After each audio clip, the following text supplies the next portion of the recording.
Article 198 is concerned to the special procedure in respect of the money bill. धन विधेयक के बारे में विशेष प्रक्रिया। यदि नटसेल में इस आर्टिकल को देखा जाए, money bill shall be introduced before the legislative assembly. The legislative council, the states where the legislative council existed, is duty bound to return that money bill if after passing the money bill by the legislative assembly and transmitted to the legislative council, shall return that money bill with recommendation etc. within 14 days from the date of receipt of that money bill. Whichever the recommendation is made by the legislative council, the legislative assembly has right or the power to accept or reject all or any of the such recommendation. If accepted, then the money bill is deemed to be passed by the both houses of the state legislature, in which form the originally legislative assembly is passed and the amendment is made by the legislative council and accepted by the legislative assembly. All recommendation is rejected by the legislative assembly, then that money bill shall deemed to be passed by the both houses of the state legislature, in which form that money bill is passed by the legislative assembly. And what would be the effect if the money bill is not returned by the legislative council within the 14 days?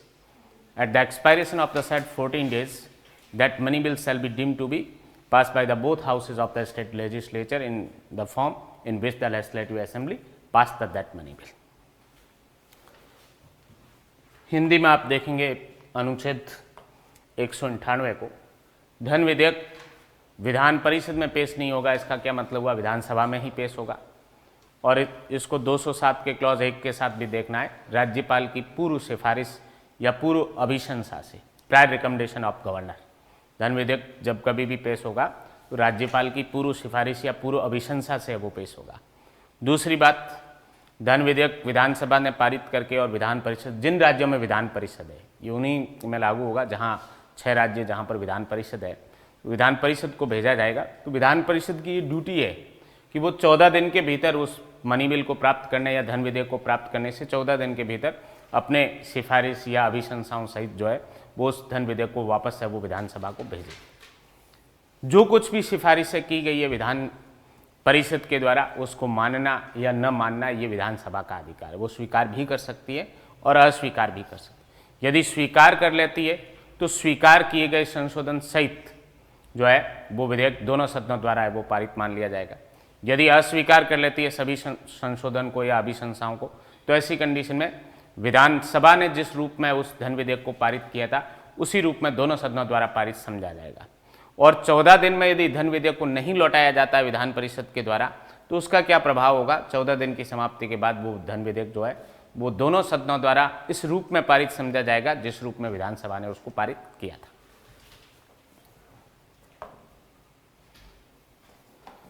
Article 199 is concerned to the definition of the money bills and which bills are not considered a money bill and what is the power of the Speaker of the Legislative Assembly in respect of money bill, power and duty both. First of all, the clause first is concerned to the definition of money bill. A bill is concerned to the matters which cover under the A to G. If the bill is concerned to the matters which is specified under the A to G, only the all or any of is specified under the A to G, that bill is considered the money bill for the purpose of this chapter. Which matters cover? Already discussed by us in the yesterday class. The bill which is concerned to the imposition, remission, alteration, regulation of the taxes etc. Bill is concerned to the borrow the money by the state, giving the guarantee by the state etc., taking the financial obligation etc. by the state etc. Bill is concerned to the custody of the consolidated fund of the state or the contingency fund of the state. Bill is concerned to the deposit into and withdrawn from the money from the consolidated fund of the state or the consolidated fund of the state. Bill is concerned to the appropriation, making the provision for the appropriation of a money from the consolidated fund of the state or other matters which cover under the A to G of the clause first of the article 199. That bill is considered the money bill. Clause second is concerned to the certain bills are not money bill. There is provided the any provision of fines, the other pecuniary penalties, the making the demands or the payments of the fee for service renders or the license granted, etc. Bill is not considered a money bill under the article 199 if any tax, etc. impose, alter, regulate, remission, etc. by the local authority or local body for local purpose. All such bills are not money bill for the purpose of the article 199 or this chapter of the Constitution. Clause third and fourth are concerned to the power of the Speaker of the Legislative Assembly and the duty of the Speaker of the Legislative Assembly. Power that is conferred under the clause third. The Speaker of the Legislative Assembly has power to decide whether a bill is money bill or not. And the clause 4 is concerned to the duty, endorse the certificate that bill is money bill before the transmitting that money bill to the Legislative Council or presented before the Governor. अनुच्छेद 110 आप देखेंगे, 110 नहीं 199, 110 वो parliament के संदर्भ में, 199 जो है राज्य विधानमंडल के संदर्भ में धन विधेयक, परिभाषा भी दे रखी है इसमें कौन से विधेयक धन विधेयक में कवर नहीं होंगे और धन विधेयक है या नहीं इसको कौन विनिश्चित करेगा और वो विधानसभा के अध्यक्ष का क्या कर्तव्य जब धन विधेयक जो है वो विधान परिषद को भेजा जाता है या पारित किया जाता है या राज्यपाल के समक्ष अनुमति प्राप्त करने के लिए भेजा जाता है, उससे पहले वो क्या करेगा उस धन विधेयक के संदर्भ में, ये सारी बातें इस अनुच्छेद 199 के क्लॉज फर्स्ट से लेकर और फोर्थ तक में दे रहे। क्लॉज फर्स्ट आप देखेंगे तो उसमें कुछ क से लेके और छ तक जो विषय दे रखे हैं, इन विषयों के संदर्भ में सभी या किन्हीं, केवल सभी या किन्हीं इन्हीं विषयों के संदर्भ में किसी विधेयक के अंदर प्रावधान है तो वो विधेयक क्या होगा, धन विधेयक होगा। ऐसे कौन कौन से विधेयक हो सकते हैं, जैसे आप देखेंगे किसी कर का अधिरोपण या उत्साधन, परिहार, परिवर्तन या विनिमय करने वाला कोई विधेयक है तो वो धन विधेयक होगा। राज्य द्वारा धन उधार लेने का कोई विधेयक है, राज्य द्वारा कोई प्रत्याभूति है वो देने का या प्रत्याभूति को विनिमय करने वाला विधेयक है, या राज्य ने कोई वित्तीय है वो बाध्यताएं अपने ऊपर ली है या ली जा सकती है, ऐसा कोई विधेयक है तो वो धन विधेयक है। राज्य की संचित निधि या आकस्मिक निधि है उसकी अभिरक्षा से संबंधित कोई विधेयक है तो वो धन विधेयक है। ऐसी जो निधियां हैं ये आकस्मिक निधि और जो राज्य की संचित निधि उसमें धन जमा करने का कोई विधेयक, उनमें से धन निकालने का कोई विधेयक, वो भी है वो धन विधेयक है। राज्य की संचित निधि में से धन का विनियोग करने का जो विधेयक है वो भी है वो धन विधेयक है। और कोई व्यय जो है वो राज्य की संचित निधि पर भारित व्यय घोषित करने वाला विधेयक, वो भी जो है वो धन विधेयक होगा। और राज्य की संचित निधि पर भारित व्यय को रकम को बढ़ाने वाला कोई विधेयक है वो भी धन विधेयक माना जाएगा। और भी जो है इसके अलावा भी कोई आनुषंगिक विषय जो कवर हो रहा है वो भी धन विधेयक है। क्लॉज सेकंड के अंदर आप देखेंगे कुछ विधेयक जो है वो धन विधेयक नहीं, उनके अंदर मनी का कुछ प्रावधान है, केवल पैसे का प्रावधान होने से, केवल धन का उल्लेख होने से कोई विधेयक धन विधेयक नहीं हो जाएगा। जुर्माने का किसी विधेयक के अंदर उल्लेख है उससे वो धन विधेयक नहीं हो जाएगा। कोई अन्य है वो धन्य शास्ति का कोई है वो प्रावधान है उससे वो धन विधेयक है वो नहीं हो जाएगा। कोई विधेयक जो है अनुज्ञप्ति के लिए या कोई सेवाएं दी गई उनके लिए किसी प्रकार की जो है फीस या उनके लिए किसी पर फीस के संदाय का या फीस की मांग है वो करने वाला कोई विधेयक है तो वो भी धन विधेयक नहीं होगा। और स्थानीय प्राधिकारी के द्वारा या स्थानीय निकाय के द्वारा स्थानीय प्रयोजन के लिए यदि कोई कर का अधिरोपण, उत्साधन, परिहार, परिवर्तन, विनिमय आदि करने वाला कोई विधेयक है वो भी धन विधेयक है वो नहीं होगा, वो साधारण विधेयक माना जाएगा। यदि ये प्रश्न उठता है कि कोई विधेयक जो है वो धन विधेयक है या नहीं राज्य विधानमंडल में, तो इसको कौन तय करता है? विधानसभा के अध्यक्ष की ये पावर है कि वो डिसाइड करेगा कि वो धन विधेयक है या नहीं। और क्लॉज जो 4 है वो विधानसभा के अध्यक्ष पर एक कर्तव्य अधिरोपित करता है कि वो जब भी धन विधेयक जो है, जिन राज्य के अंदर विधान परिषद है तो विधान परिषद को धन विधेयक पारित किया जाएगा, तो उस पारित करने से पहले, और जहाँ विधान परिषद नहीं भी है डायरेक्ट राज्यपाल के पास जाना है, तो ऐसी कंडीशन में राज्यपाल के समक्ष पेश करने से पहले क्या करेगा, उस पर एक प्रमाण पत्र जो है वो प्रश्नांकित करेगा कि यह विधेयक है वो धन विधेयक है। Article 200 consent to the assent to the bill by the governor. when the bill is passed by the both houses or the single house of the state legislature where the single house existed, ultimately presented before the governor for obtaining assent. Governor has the three powers: declare either assents to the bill, withhold the assents therefrom, or the reserve for the consideration of the president. In case of the ordinary bill, the governor has power under the proviso to return that bill to the house or houses of the state legislature for reconsideration with message, etc.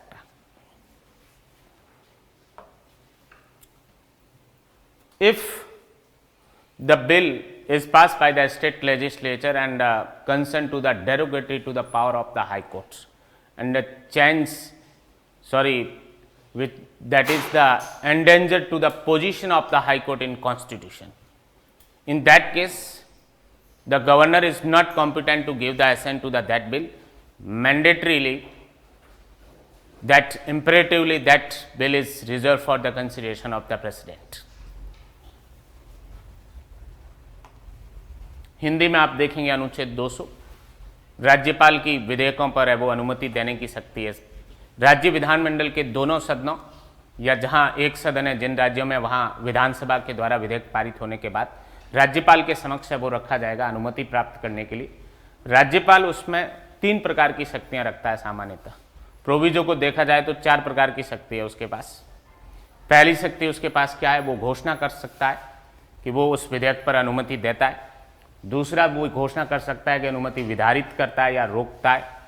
तीसरा, वो राष्ट्रपति के विचारणार्थ सुरक्षित या आरक्षित रख सकता है उस विधेयक को। और चौथा, साधारण विधेयक के केस में वो सदन या सदनों को उस विधेयक पर पुनर्विचार करने के लिए वापस लौटा सकता है संदेश आदि के सहित। और लौटाने के बाद यदि दोबारा भी राज्य विधानमंडल संशोधन सहित या बिना है वो पारित कर देते हैं तो सेकेंड टाइम राज्यपाल जो है उसके अंदर अनुमति देने के लिए बाध्य है। लास्ट जो परंतुक है, सेकंड परंतुक आर्टिकल 200 का, यदि राज्य विधानमंडल ने ऐसा कोई विधेयक पारित किया है जिससे उच्च न्यायालय की शक्तियों का अल्पीकरण होता हो और उच्च न्यायालय की जो संविधान के अंदर जो स्थिति है, जो पोजीशन है, उसके लिए खतरनाक है, वो जो है एंडेंजर है, संकटापन है, तो ऐसी कंडीशन में ऐसे विधेयक पर राज्यपाल के पास है वो अनुमति देने की शक्ति नहीं है। वो आज्ञापक रूप से राष्ट्रपति के विचारणार्थ है वो आरक्षित रखा जाएगा विधेयक, और राष्ट्रपति की अनुमति से ही वो लॉ बनेगा, अन्यथा नहीं। Article 201, bill reserve for the consideration of the president. When the any bill is reserve for the consideration of the president, ultimately presented before the president, and what power be exercised by the president declares that he assent to the bill or the withhold the assent upon that bill. And the third power may be exercised by the president in case of the ordinary bill. In case of the ordinary bill, the president may direct to the governor the return that bill to the house or houses of the state legislature for reconsideration within 6 months. Within the 6 months from the date of the receipt of that bill by the house or houses of the state legislature.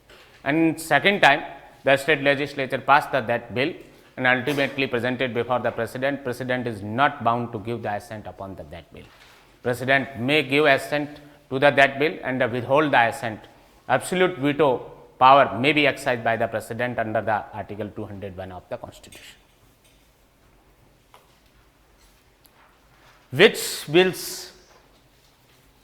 which are the example of the bills where the governor is bound to reserve the bill for the consideration of the president? First of all, the proviso, second proviso of the article 200 itself, your last proviso of the article 200 itself. The bill passed under the article 31A, 31C and article 304 of the constitution. These are the certain example where the governor is bound to reserve the bill for the consideration of the president and not competent to give the assent on that bill passed by the state legislature itself by the governor.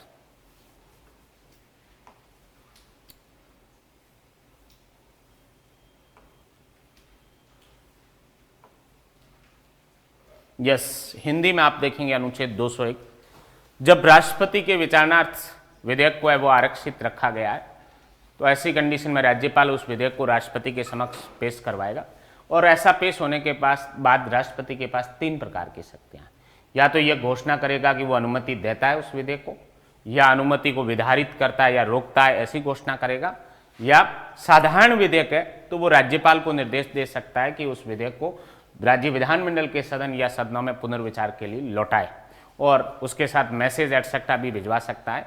और concern राज्य विधानमंडल की ये duty होगी कि ऐसा विधेयक प्राप्ति से 6 महीने के भीतर जो है उस विधेयक पर पुनर्विचार एवोक करके और उस पर पारित करे, या जैसा भी है। सेकेंड टाइम भी यदि पारित कर दिया जाता है तो ऐसी कंडीशन में राष्ट्रपति जो है वो बाध्य नहीं है, जैसा राज्यपाल पर है वो आर्टिकल 200 के फर्स्ट प्रोविजो के अंदर ऑब्लिगेशन डाला गया है कि वो उस पर एसेंट देने के लिए बाउंड है, ऐसा राष्ट्रपति के केस में नहीं है। 201 के प्रोविजो के अंदर सेकेंड टाइम भी राज्य विधानमंडल ने पारित करके विधेयक भेजा है, राष्ट्रपति उस पर अनुमति दे भी सकता है और अनुमति को रोक भी सकता है, विधारित भी कर सकता है। राष्ट्रपति अपने आत्यंतिक या पूर्ण वीटो की शक्ति का प्रयोग है वो कर सकता है। कौन से विधेयक है जो राष्ट्रपति की अनुमति से ही लॉ बन सकते हैं? राज्य विधानमंडल के द्वारा पारित होने के बावजूद राष्ट्रपति की अनुमति देने पर ही वो विधि का रूप धारण कर सकते हैं, अन्यथा नहीं, या राज्यपाल जिनमें अनुमति देने के लिए सक्षम ही नहीं होता है। इसके कुछ एग्जाम्पल आपको, पहला एग्जाम्पल अनुच्छेद 200 का अंतिम परंतु या सेकंड परंतु के, दूसरा एग्जाम्पल अनुच्छेद 31A, तीसरा एग्जाम्पल अनुच्छेद 31C, चौथा एग्जाम्पल अनुच्छेद 304। इनके अंदर जो राज्य विधानमंडल यदि कोई विधि बनाता है इन प्रावधानों में 31A में, 31C में, अनुच्छेद 304 में और 200 के सेकंड परंतु के अधीन, तो वहां राष्ट्रपति के विचारणार्थ ही विधेयक को है वो सुरक्षित या आरक्षित रखा जाएगा, राज्यपाल उसमें अनुमति देने के लिए सक्षम ही नहीं है। और इसके अलावा भी, ये तो आज्ञापक है, इसके अलावा भी राज्यपाल का विवेक है, जहां उसको लगता है कि राष्ट्रपति की अनुमति है वो प्राप्त की जानी चाहिए, तो अन्य विधेयकों को भी राष्ट्रपति के विचारणार्थ है वो सुरक्षित रख सकता है।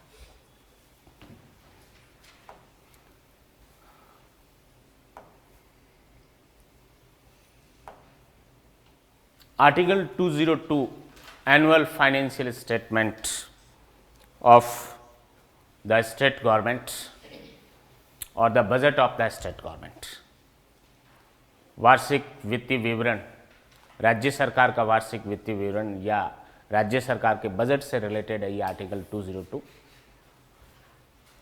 Governor shall cause to be laid before the house or houses of the state legislature the annual financial statement of the estimated receipts and the expenditure of that financial year, and that is called the budget of the state government or the annual financial statement under this chapter.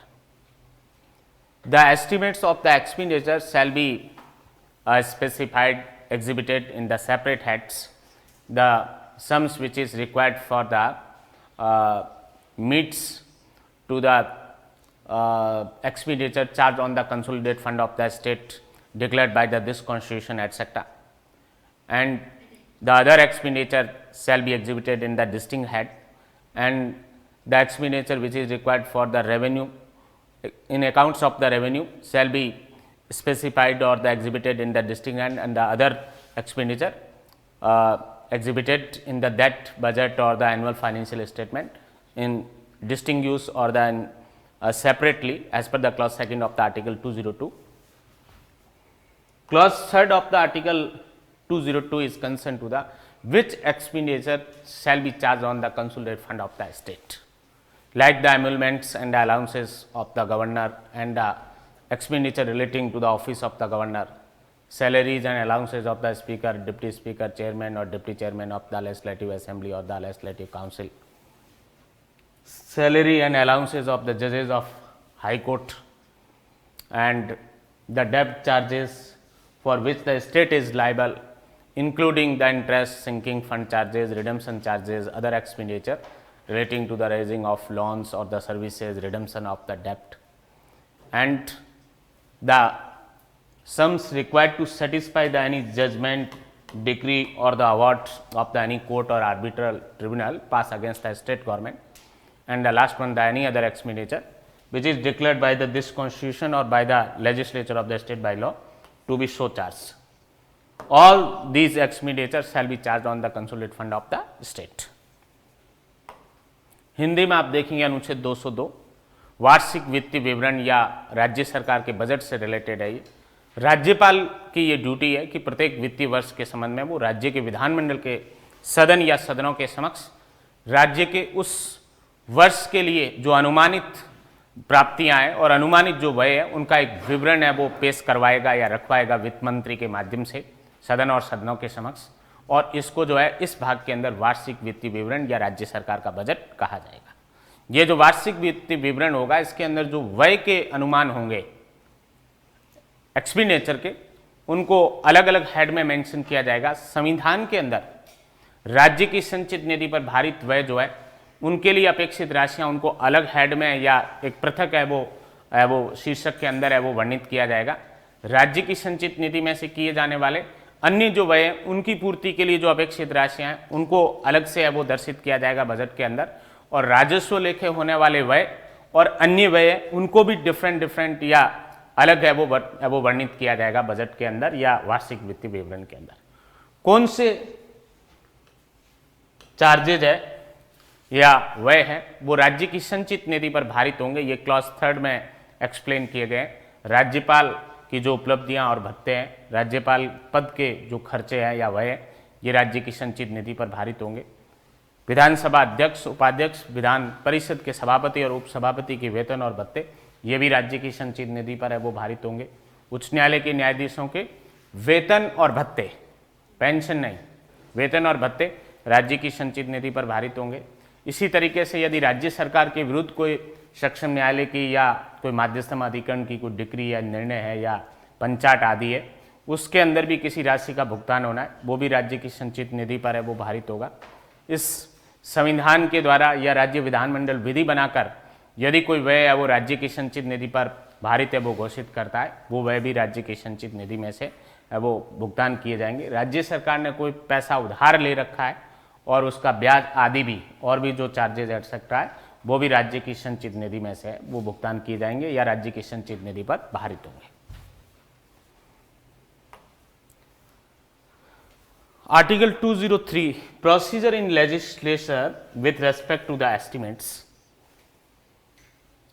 There are two specific provisions in respect of the expenditure charged on the consolidated fund of state shall not be submitted for vote in legislative assembly, but there may be a discussion. Other expenditure other than the charge on the consolidated fund of the state presented or submitted before the legislative assembly in the form of demand for grants, and in respect of the demand for grants there must be a prior recommendation of the governor as per the clause 3rd of the article 203, and there must be a voting in the legislative assembly, there must be a debates and a discussion upon the demand for the grants, and ultimately the legislative assembly has power to accept, to reject, to reduce the amount of the demand for grants as per the article 203 of the constitution. Hindi में आप देखेंगे अनुच्छेद 203 विधानमंडल में प्राकलनों या अनुमानों के संबंध में क्या प्रक्रिया है वो अपनाई जाएगी। राज्य की संचित निधि पर भारित व्यय से संबंधित जितने भी अनुमान है विधानसभा में मतदान नहीं होगा, उन पर विचार विमर्श हो सकता है, और अन्य जो व्यय है राज्य की संचित निधि पर भारित व्यय से भिन्न जो व्यय है उन व्ययों को राज्य विधानसभा के समक्ष जो है वो अनुदान की मांग के रूप में रखा जाएगा, उन पर मतदान भी होगा, उन पर विचार विमर्श भी होगा, और विधानसभा ये पावर है वो रखती है कि वो स्वीकार भी है वो कर सकती है, उस है वो अनुदान की मांग को अनुमति देने से इनकार भी कर सकती है, राशि को घटा भी सकती है। ये 3 प्रकार की शक्तियां विधानसभा के पास है, और ऐसी अनुदान की जो मांगे हैं वो राज्यपाल की पूर्व सिफारिश से वो विधानसभा के समक्ष पेश की जाएगी। Next, appropriation bill, article 204. In nutshell, the appropriation bill is the bill passed by the state legislature under article 204 for the purpose of the withdrawal of money from the consolidated fund of the state. After the expenditure charged on the consolidated fund of the state or the demand for grants is accepted by the legislative assembly, the appropriation bill must be passed by the legislative assembly under the article 204 of the constitution, and that is the one of the form of the money bill covered under the article 199 clause 1st subclause D. Hindi में आप देखेंगे विनियोग विधेयक जब अनुच्छेद 203 के अंतर्गत जो दो बातें आपने पढ़ी, एक तो राज्य के संचित निधि पर भारित व्यय और दूसरा आपने पढ़ा अनुदान की मांग अन्य व्ययों के संदर्भ में, उन दोनों को स्वीकार करने के बाद जो है विनियोग विधेयक पारित करना होता है विधानसभा को, और विनियोग विधेयक पारित होने के बाद ही उन राशियों की पूर्ति के लिए जो है वो पैसा निकाला जा सकता है राज्य की संचित निधि में से। जब तक विनियोग विधेयक है वो पारित नहीं होता है तब तक पैसा नहीं निकाला जाएगा। 205 या 206 एटसेट्रा वो इसके एक्सेप्शन है। उन अपवादों को छोड़ दिया जाए तो 203 के बाद की प्रक्रिया है वो 204 है वो रहेगी, विनियोग विधेयक है वो पारित किया जाएगा। और ऐसा विधेयक पारित होकर जब राज्य विधानमंडल परमिशन देगा या विधानसभा है वो परमिशन देगी कि आप पैसा निकाल सकते हो, इतना है वो इस मद के अंदर, इस है वो अनुदान को पूरा करने के लिए, इस मांग को पूरा करने के लिए, इस है वो एमुलमेंट्स एटसेट्रा, इस सैलरी एटसेट्रा देने के लिए, तो ऐसी कंडीशन में ऐसा विधेयक पारित होने के बाद जो है वो राज्य की संचित निधि में से धन निकाला जा सकता है। 205 सप्लीमेंट्री और एडिशनल और एक्सेस ग्रांट्स। सप्लीमेंटल और एडिशनल एनुअल स्टेटमेंट और एक्सेस ग्रांट्स, ये गवर्नर की पावर है इस आर्टिकल 205 में। सप्लीमेंटल और एडिशनल एनुअल स्टेटमेंट कब है वो दिया जा सकता है?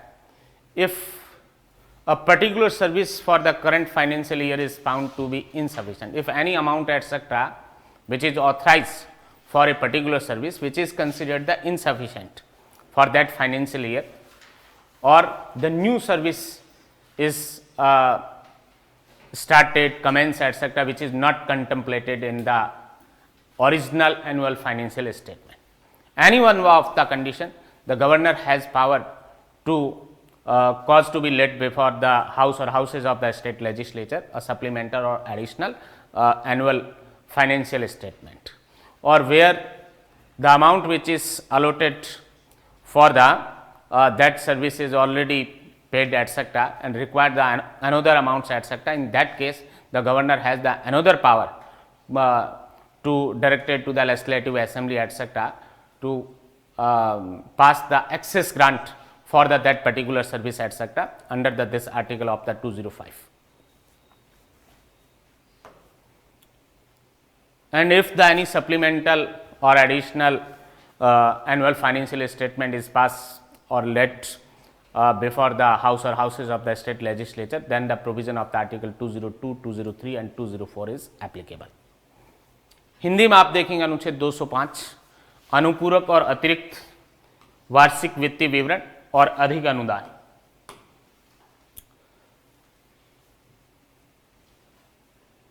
यदि किसी सेवा के लिए, किसी विशेष सेवा के लिए, किसी पर्टिकुलर सर्विस विशेष सेवा के लिए जो कुछ भी रकम निर्धारित थी वो रकम यदि अपर्याप्त पाई जाती है या वार्षिक वित्तीय विवरण के अंदर कोई सेवा का वर्णन ही नहीं था और वित्तीय वर्ष के दौरान जो है वो कोई नई सेवा है वो स्टार्ट हो गई है, उसके लिए यदि किसी प्रकार की है वो रकम की है वो आवश्यकता है, तो ऐसी कंडीशन में राज्यपाल के पास है वो शक्ति है कि वो विधानमंडल के सदन या सदनों के समक्ष जो है अनुपूरक या अतिरिक्त वार्षिक वित्तीय विवरण है वो पेश करवा सकता है, या विधानसभा में है वो अनुदान के आधिक्य की मांग है वो पेश करवा सकता है। इन दोनों में से किसी भी शक्ति का प्रयोग है वो राज्यपाल के द्वारा किया जा सकता है।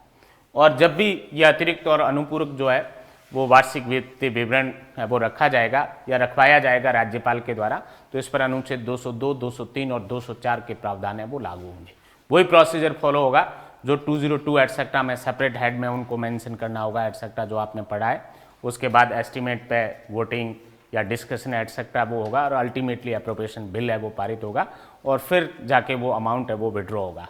तो वही प्रोसीजर लागू होगा सप्लीमेंटल और एडिशनल है वो एनुअल फाइनेंशियल स्टेटमेंट में, जो ओरिजिनल एनुअल फाइनेंशियल स्टेटमेंट के संदर्भ में आर्टिकल 202, 203 एंड 204 में दे रखा है। 206 votes on accounts, votes of credit and exceptional grants. These are the three powers of the legislative assembly. ये जो तीनों शक्तियां हैं, votes on accounts, votes of credit और एक्सेप्शनल ग्रांट्स, लेखा अनुदान, प्रत्यानुदान और अपवादानुदान, ये तीनों प्रकार की शक्तियां जो है वो विधानसभा की शक्तियां हैं। विधानसभा है वो इस तरीके का है वो अलाउ कर सकती है जब भी गवर्नमेंट को है वो आवश्यकता है इमरजेंसी में पैसों के लिए, और 203 और 204 का प्रोसीजर कंप्लीट होने में टाइम लग रहा है, तो ऐसी कंडीशन में इमरजेंसी में जो है ये वोट्स ऑन अकाउंट्स या वोट्स ऑफ क्रेडिट एटसेट्रा के माध्यम से पैसा सरकार को उपलब्ध करवाया जा सकता है इस आर्टिकल 206 के अंदर by the legislative assembly only. This power is vested in the legislative assembly. Title देख लें आप इसका, इससे ज़्यादा और आपको गहराई में जाने की आवश्यकता नहीं है, क्योंकि ज़्यादा गहराई में जाने पर क्या है, गालिब डूब जाता है। तो लेखा अनुदान या प्रत्या अनुदान या अपवादा अनुदान जो है ये करने की पावर किसकी? विधानसभा की है। और ये किस स्टेज की पावर है? 203 और 204 की प्रक्रिया से पहले की पावर है, जब सरकार को जो है वो अनुमानों पर चर्चा होने से पहले और अनुदान की मांग स्वीकार होने से पहले और विनियोग विधेयक पारित होने से पहले भी इमरजेंसी में पैसा है वो आवश्यक है वो कर्मचारियों का वेतन और सैलरी एटसेट्रा देने के लिए, अन्यथा किसी है वो पर्टिकुलर किसी सर्विस एटसेट्रा के लिए, तो विधानसभा जो है इस वो अनुच्छेद की शक्तियों का प्रयोग करते हुए इमरजेंसी में पैसा है वो दे सकती है। Article 207 special provision as to the financial bill. First, financial bill is the wider term, all money bills are the financial bill, and in addition to the money bill, two category of the financial bill, the one which is covered under the clause 3rd of the article 207 and the another which is the some provision of the finance and as well as the provision of the general bill contained in a bill, that is the third category of the finance bill. First category which is mentioned under the clause 1st of the article 207, that is also related to the 199 clause 1st, purely money bill, which must be introduced before the legislative assembly and with prior recommendation of the governor as per the clause 1st of the article 207 of the constitution. But there is a exception in proviso. If any amendment bill is produced before the legislative assembly for the reduction and abolition of the tax, then no requirement of the prior recommendation of the governor. Without the prior recommendation of the governor, that amendment bill may be introduced before the legislative assembly. Clause 2nd is like a clause 2nd of article 199 of constitution. Certain bills are not considered a money bill under the clause 1st. Read with the clause 1st of the article 207, read with the clause 1st of article 199. Though there is provided the provision of the imposing the fines, other pecuniary penalties and demands or payment of the fee for the granting the license or the rendering the services, etc., or the bill which is concerned to the imposition of the imposition, remission, alteration, regulation, etc., of the taxes by the local body or local authority for local purpose. That bill is not considered the money bill under the clause 1st of article 207. Read with the clause 1st of article 199. That bill is considered an ordinary bill. And clause 3rd is concerned to the bill which, if enacted or brought into the operation, involve the expenditure from the consolidated fund of the state. That bill shall not be passed by the either house of the state legislature unless the governor recommended to pass the that to consider the that bill to pass the that bill. That recommendation of the governor before the passing of the bill is required under the clause 3rd of the article 207. That recommendation is not required prior to the introduction of the bill. That is required prior to the passing of the bill. Without that recommendation, the concerned house or houses are not competent to pass the bill which fall under the clause 3rd of the article 207. Hindi में आप देखेंगे अनुच्छेद 207 वित्त विधेयकों के बारे में विशेष उपबंध। क्लॉज जो फर्स्ट है आपका, ये धन विधेयक के बारे में, प्रत्येक धन विधेयक वित्त विधेयक है। वित्त विधेयक 3 प्रकार के हैं। पहला वित्त विधेयक क्लॉज फर्स्ट में कवर होगा धन विधेयक के रूप में, दूसरा वित्त विधेयक जो क्लॉज 3rd में कवर होता है 207 में, और तीसरे वित्त विधेयक जिसमें वित्त से संबंधित प्रावधान भी है और साधारण विधेयक के प्रावधान भी है, जो इन दोनों क्लॉज में से कहीं पर भी कवर नहीं हो रहे हैं, तो वो ऑर्डिनरी बिल के रूप में ट्रीट होता है, उसको है वो साधारण विधेयक के रूप में वो माना जाता है। जो अपन क्लॉज 2nd भी इससे कंसर्न है वो कर सकते हैं, क्योंकि वो प्योरली मनी बिल नहीं है, बट उसमें कुछ फाइनेंस रिलेटेड प्रोविजन है और उसके साथ साथ कुछ ऑर्डिनरी बिल के हैं, तो उसको फाइनेंस बिल माना जा सकता है। वित्त विधेयक माना जा सकता है, बट न तो क्लॉज फर्स्ट की रिक्वायरमेंट लागू होगी उस पर, न क्लॉज थर्ड वाली रिक्वायरमेंट लागू होगी। और ऐसा जो बिल होगा वो किसी भी हाउस में पेश हो सकता है, वो लेजिस्लेटिव काउंसिल के सामने भी पेश हो सकता है, जिन स्टेट्स में लेजिस्लेटिव काउंसिल है। क्लॉज फर्स्ट जो है वो प्योरली मनी बिल की बात करता है, धन विधेयक की, जो 199 की क्लॉज फर्स्ट के अंदर सब क्लॉज क से लेके और च तक में कवर होने वाले जो विधेयक है वो विधानसभा में ही पेश होंगे और राज्यपाल की पूर्व सिफारिश से पेश किए जाएंगे। परंतु किसका एक्सेप्शन है, जहां राज्यपाल की पूर्व सिफारिश की आवश्यकता नहीं है, पेश तो विधानसभा में ही होगा, बट राज्यपाल की पूर्व सिफारिश के बिना वो पेश हो सकता। वो कैसा, कोई संशोधन विधेयक है। किस तरीके का संशोधन, पहले से कोई टैक्स इंपोज किया गया है, ओरिजिनल बिल है वो पारित है, उसमें कोई संशोधन किया जा रहा है। संशोधन में क्या किया जा रहा है, कर को घटाया जा रहा है या क्या किया जा रहा है, कर को समाप्त किया जा रहा है। रिडक्शन और अबॉलिशन ऑफ टैक्स, कर को घटाया जा रहा है या कर को समाप्त किया जा रहा है। ऐसा कोई यदि संशोधन का प्रभाव रखने वाला विधेयक है तो उसके अंदर जो है वो राज्यपाल की पूर्व सिफारिश की आवश्यकता नहीं, बिना सिफारिश के पेश हो सकता है, पर पेश वो भी विधानसभा में ही होगा। क्लॉज सेकंड में कुछ विधेयक दे रखे हैं जो धन विधेयक की कैटेगरी में नहीं आएंगे या इस 207 के क्लॉज फर्स्ट में कवर नहीं होंगे।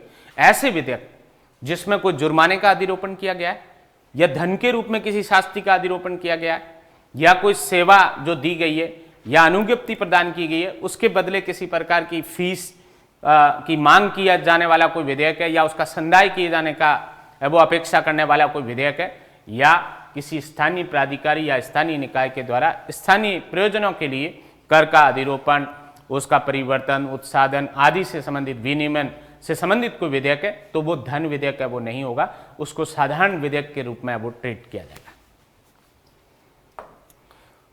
और क्लॉज जो थर्ड है, ऐसा कोई विधेयक जिसके पारित होने और उसके प्रवर्तन में आने पर राज्य की संचित निधि में से कोई व्यय है वो होना हो, ऐसा व्यय पर कोई प्रभाव पड़ना हो, इस तरीके का कोई यदि विधेयक है तो ऐसी कंडीशन में वो तब तक पारित नहीं किया जाएगा सदन या सदनों के द्वारा जब तक विधेयक पर विचार करने के लिए राज्यपाल ने सिफारिश नहीं की। राज्यपाल के द्वारा उस विधेयक को पारित करने से पहले उस विधेयक पर वो विचार करने के लिए सिफारिश की जानी आवश्यक है। बिना राज्यपाल की सिफारिश के डायरेक्ट ऐसे बिल को पारित नहीं किया जा सकता। पेश करने से पहले राज्यपाल की सिफारिश आवश्यकता नहीं है, बट पारित होने से पहले जो है वो विचार करने के लिए राज्यपाल की रिकमेंडेशन या सिफारिश या अभिशंसा इस क्लॉज थर्ड के अंतर्गत है वो आवश्यक है।